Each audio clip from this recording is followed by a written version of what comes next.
Долгожданное возвращение домой. Театр юного зрителя вернулся не с пустыми руками. Теперь в его копилке диплом фестиваля «Карусель сказок». Вручается диплом Ингушскому театру юного зрителя за сохранение национального языка, традиций, обычных спектаклей трудовой древности. Заснуть в настоящем и проснуться в далеком прошлом. Кукольники устроили настоящее путешествие по древней Ингушетии для зрителей и жюри фестиваля. На суд они вынесли спектакль по повести Бориса Шадыжева «В седой древности». Адам Итазов радости не скрывает. Без ложной скромности считает, что их труппа заслужила такое признание.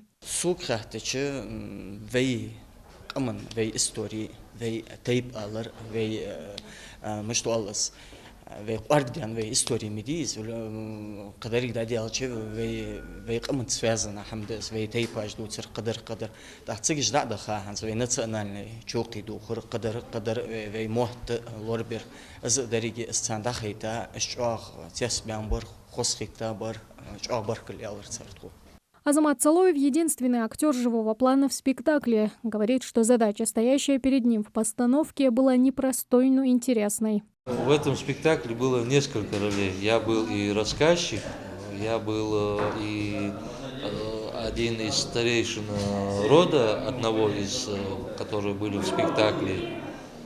Ну, рассказчик, да, он знакомил зрителя с героями, с событиями. Живой человек, кто-то работает с куклой.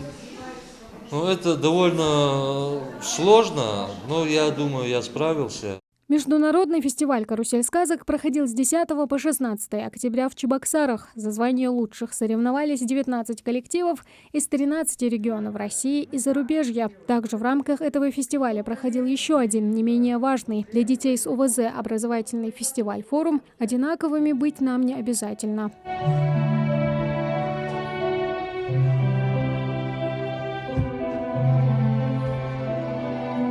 Мы приняли активное участие и в обсуждении темы, что такое театр и как мы можем сегодня помочь для наших особенных детей. Много взяли полезной информации, получили удостоверение о квалификации именно 2 работников наших театров. Раньше получал наш директор. Мы теперь можем ставить такие спектакли для наших детей. Это радует.